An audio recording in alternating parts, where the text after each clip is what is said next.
একটা জিনিস দিল্লি থেকে বসে চাপিয়ে দিচ্ছে। এই যে মাকে দেখতে পাচ্ছেন, বলুন তো এই মায়ের তো কোনো দোষ নেই, মায়ের তো সন্তান হারানোর কথা ছিল না। দিল্লি থেকে বসে নেতারা সিদ্ধান্ত নিচ্ছেন, চাপিয়ে দিচ্ছেন, তারা ভাবছেন তারা দেশ চালাচ্ছেন, তারা মানুষ কিনে নিয়েছেন। মাটিতে যে মানুষগুলো এভাবে আতঙ্কে একটার পর একটা প্রাণ চলে যাচ্ছে, এদের কারোর এই মানুষটা তার স্বামীকে হারালেন, কি অপরাধ ছিল এদের বলুন তো? কিচ্ছু অপরাধ নয়। এদেরকে এই যে মানুষটা চলে গেলেন তিনি শুধুমাত্র এই SIR এর আতঙ্কে, এমনকি বাড়িতেও তিনি এই জিনিসটা করতে পারেননি। এখান থেকে দূরে গিয়ে তারপরে বিষ খেয়েছেন, তারপরে তাকে ফাইনালি আর বাঁচানো যায়নি। এই যে পরিস্থিতিগুলো চলছে, আমি আগেও বলেছি আবার বলছি, এই প্রত্যেকটা খুনের রক্ত লেগে আছে অমিত শাহের হাতে। অমিত শাহের বিরুদ্ধে FIR হওয়া উচিত। আজ ওরা কেন্দ্রে ক্ষমতায় আছে, যেদিন ক্ষমতা থেকে যাবে এই প্রত্যেকটা মৃত্যুর হিসাব হবে।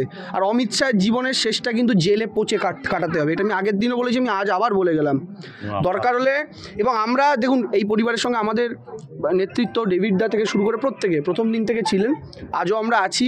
দেখুন শুধুমাত্র একজন চলে গেল, একদিন এসে দেখা করলাম, আজকে এত ভিড় আছে, ভিড়টা কিন্তু 1 বছর পরে থাকবে না। কিন্তু আমরা এইটুকু কথা দিতে পারি, এনাদের প্রত্যেকটা দরকার এনারা ডাকলে আমাদের দলীয় কর্মীদের পাবেন। মমতা বন্দ্যোপাধ্যায়, অভিষেক বন্দ্যোপাধ্যায় আমাকে পাঠিয়েছেন, ডেভিড দাকেও পাঠিয়েছেন এখানে এনাদের সঙ্গে কথা বলার জন্য। আমরা যথাসম্ভব পাশে থাকার চেষ্টা করব এবং এলাকার মানুষের কাছে আমরা এই আবেদনই করে গেলাম যেন প্রত্যেকে এই মায়ের এবং তার যে স্ত্রী, তার যে মা, তাদের পাশে যেন থাকেন, সবাই সংঘবদ্ধভাবে যেন থাকেন, মানসিকভাবে যেন সাপোর্টটা দেন। বাকি আমাদের নেতৃত্ব তো আছেনই। দাদা, মুর্শিদাবাদের মৃত্যুর সংখ্যা 3, এটা নিয়ে কি বার্তা দেবেন? আরও তো মানুষ আতঙ্কে অনেকে। না, আমি ওটাই বলছি, যারা আতঙ্কে আছেন, আমি বলছি কেন্দ্র থেকে কি নির্দেশ দিচ্ছে তার উপরে ভিত্তি করে কেউ দয়া করে আতঙ্কগ্রস্ত হবেন না, নিজেদের প্রাণ দেবেন না।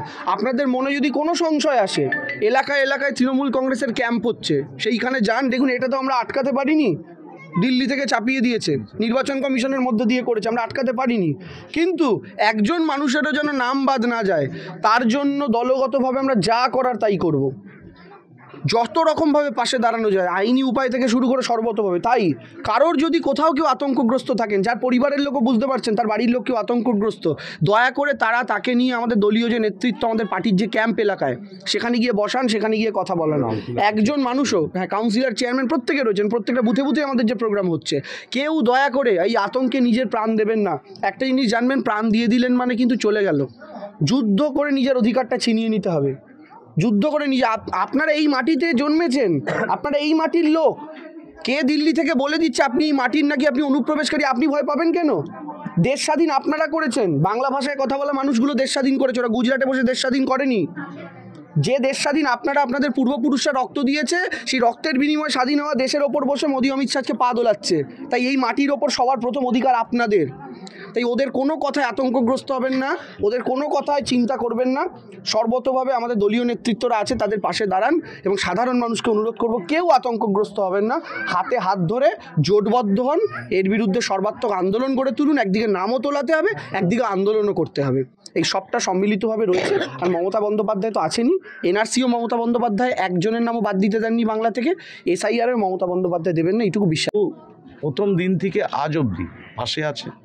আমিও আগের দিন এসেছি, এখনও আছি, আগামী দিনেও থাকবো। একটা সন্তান হারা মা, স্বামী হারা স্ত্রী, এই যন্ত্রণাটা আমরা কিছুটা হলেও বুঝি। এই যন্ত্রণার কারণ দেবাংশু বলেছে। তাই আমরা সন্তানের মতনই, এই যে পাড়া সবাই আছে, আমার কার নাম করব, সবাই একদিক থেকে। তাই আমরা ছিলাম, আমরা আছি, আমরা থাকবো।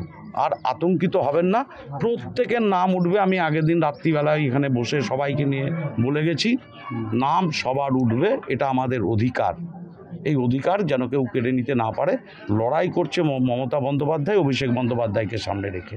তাই আমরা এসছি পরিবারের পাশে, যতটা পেরেছি আমরা অভিষেক বন্দ্যোপাধ্যায় এর সাহায্যের হাত, পাশে থাকার হাত, সাথে থাকার হাত দেবাংশু এসে সেটা বাড়িয়ে দিয়ে সেটা আবারও আমরা প্রমাণ করলাম।